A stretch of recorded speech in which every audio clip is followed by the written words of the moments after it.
प्रिय भैया बहनों, मैं उपस्थित हूँ कक्षा 8 की हिंदी का कालांश लेकर के।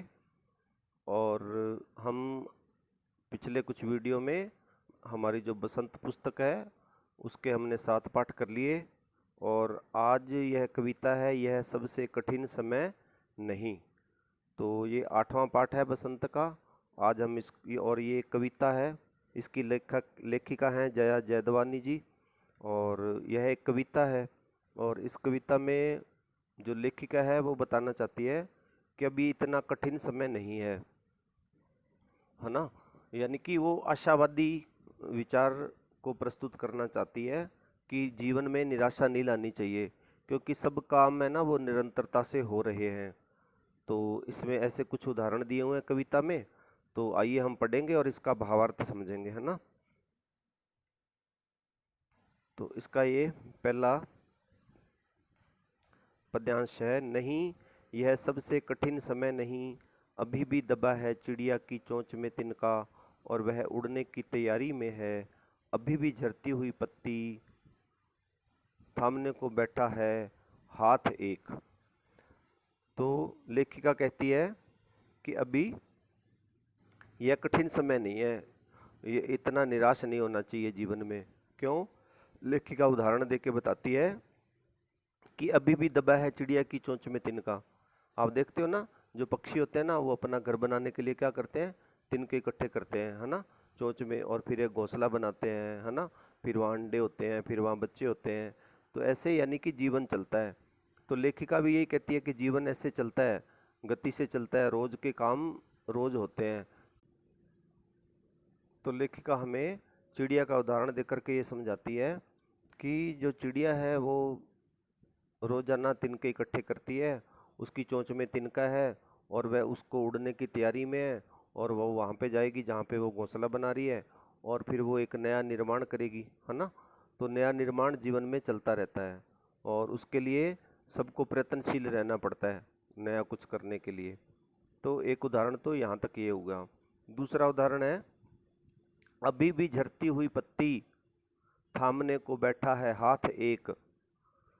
तो लेखिका कहती है कि जिस प्रकार चिड़िया नए निर्माण के लिए तैयार है ना, उसी तरह अभी भी जो झरती हुई पत्ती है, झरती हुई पत्ती मतलब जैसे पेड़ों से जो पुराने पत्ते हो जाते हैं ना, पीले हो जाते हैं, फिर वो झड़ने लगते हैं।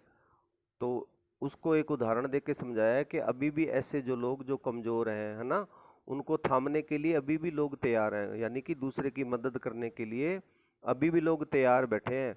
ऐसा नहीं है कि उसको गिरने देंगे। तो पेड़ की उस पत्ती का उदाहरण बताया कि जैसे पत्ती गिर जाती है ना, तो उसी तरह जो मनुष्य कमज़ोर हैं उनको टूटने नहीं देंगे, उनको उनका साथ देने के लिए अभी भी लोग तैयार हैं। अभी भी झरती हुई पत्ती, थामने को बैठा है हाथ एक। ठीक है, ये दूसरा उदाहरण दिया है। और तीसरा उदाहरण लेखिका ने दिया है, अभी भी भीड़ है स्टेशन पर, अभी भी एक रेलगाड़ी जाती है गंतव्य तक, जहाँ कोई कर रहा होगा प्रतीक्षा, अभी भी कहता है कोई किसी को, जल्दी आ जाओ कि अब सूरज डूबने का वक्त हो गया। तो तीसरा उदाहरण लेखिका जो है वो देती है कि अभी भी क्या है, स्टेशन पर भीड़ होती है। ये तो अभी कोरोना का टाइम है ना, इसलिए गाड़ियाँ बंद है, लेकिन ये तो सामान्य दिनों में लिखी हुई है ना कविता। तो उसके हिसाब से लेखिका बता रही है कि अभी भी क्या है, स्टेशन पर भीड़ है, और अभी भी एक रेलगाड़ी जाती है गंतव्य तक। और जो रेलगाड़ी है ना, रेलगाड़ी क्या करती है, रेलगाड़ी का क्या काम है, लोगों को अपनी मंजिल तक पहुंचाना। तो लेखिका कहती है कि जिस प्रकार चिड़िया तिनका लेके उड़ रही है और वो नया निर्माण करना चाहती है, वो अपना काम कर रही है, उसी तरह अगर कोई पत्ती गिर रही है ना, तो उसको थामने के लिए हाथ भी तैयार है, यानी कि दूसरों की मदद करने के लिए लोग तैयार हैं।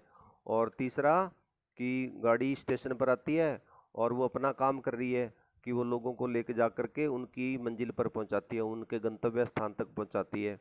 और और जहाँ पे क्या होता है, कोई कर रहा होगा प्रतीक्षा, तो वो जहाँ पे लोग जाते हैं ना, तो उनकी कोई प्रतीक्षा करता है ना, जैसे हमारे घर में कोई आने वाला होता है तो हम उसका इंतजार करते हैं ना।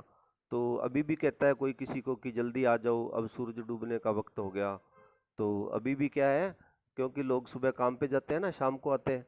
तो लेखिका कहती है कि इस तरह से सारे काम हमारी जो दिनचर्या है वो चल रही है। अभी भी ऐसे कहते हैं ना, पापा जी शाम को जल्दी आ जाना, है ना। तो अभी भी ऐसा होता है। और फिर एक उदाहरण और है, और अभी भी कहा जाता है उस कथा का आखिरी हिस्सा जो बूढ़ी नानी सुना रही है सदियों से दुनिया के तमाम बच्चों को। तो ये एक इसका ये मतलब है कि अभी भी क्या है, हमारी जो नानी है ना वो हमें कहानियाँ सुनाती है ना, और ऐसा वर्षों से चल रहा है कि बच्चों को कहानियाँ सुनाती है नानी, यानी कि नए निर्माण के लिए। ये सब जो पाठ में उदाहरण दिए ना उसका ये मतलब है कि हमारी जो दिनचर्या प्रतिदिन चलती है ना नए निर्माण के लिए, तो अभी ऐसा कोई वक्त नहीं है कि कोई काम रुक गया हो, इसलिए कभी निराश नहीं होना चाहिए, आशावादी बने रहना चाहिए। और फिर अंत में एक उदाहरण और है कि अभी आती है एक बस अंतरिक्ष के पार की दुनिया से, लाएगी बचे हुए लोगों की खबर, नहीं यह सबसे कठिन समय नहीं। तो लेखिका कहती है कि अभी भी क्या है कि अंतरिक्ष के पार की दुनिया से बचे हुए लोगों की खबर लेके आएगी एक बस, यानी कि अंतरिक्ष, क्योंकि जो मनुष्य है ना ये हमेशा सोचता है नए निर्माण के लिए। तो हमारे आप जानते हो ना हमारे जो अंतरिक्ष यान जाते हैं वहाँ से नया नया कुछ खोजने का प्रयत्न करते हैं, क्योंकि मनुष्य की बुद्धि विकास करती है ना तो फिर वो और कुछ जानना चाहता है अंतरिक्ष के बारे में। तो लेखिका कहती है कि इस प्रकार से अभी भी ये आशा बनी हुई है कि अंतरिक्ष से एक बस आएगी और कहीं पे लोग रहते हैं क्या उनके बारे में खबर लेके आएगी। इसलिए यह कठिन समय नहीं है, यह सबसे कठिन समय नहीं है। इसलिए कभी भी व्यक्ति को निराश नहीं होना चाहिए, हमें निराश नहीं होना चाहिए, हम सबको कभी भी निराश नहीं होना चाहिए, क्योंकि सब काम अपनी गति से चल रहे हैं और नए निर्माण की ओर अग्रसर हैं। तो इस प्रकार हमें भी प्रतिदिन अपना कार्य करते रहना चाहिए। तो ये आप देख रहे हैं इसकी लेखिका है जया जादवानी। तो इसके जो प्रश्न है, ये इतनी कविता थी, कविता तो आपकी संपन्न होगी।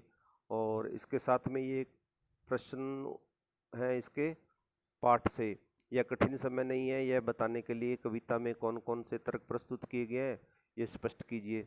तो मैंने आपको बताया यह उदाहरण है ना, तो उसका वो उत्तर होगा। फिर चिड़िया चोंच में तिनका दबाकर उड़ने की तैयारी में क्यों है, वह तिनकों का क्या करती होगी, लिखिए। फिर कविता में कई बार अभी भी का प्रयोग करके बातें रखी गई हैं, अभी भी का प्रयोग करते हुए 3 वाक्य बनाइए और उनमें लगातार निरंतर बिना रुके चलने वाले किसी कार्य का भाव निकल रहा है या नहीं। फिर ये प्रश्न 4 है, नहीं और अभी भी एक साथ प्रयोग करके 3 वाक्य लिखिए और देखिए नहीं अभी भी के पीछे कौन कौन से भाव छिपे हो सकते हैं।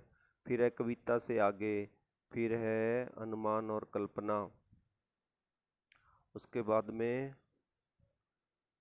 बस इतना ही है ये पाठ। तो मैं इसके साथ में आपको ये प्रश्न उत्तर भेज रहा हूँ, तो आप इन प्रश्न उत्तरों को कर लेना, ठीक है। जय हिंद जय भारत।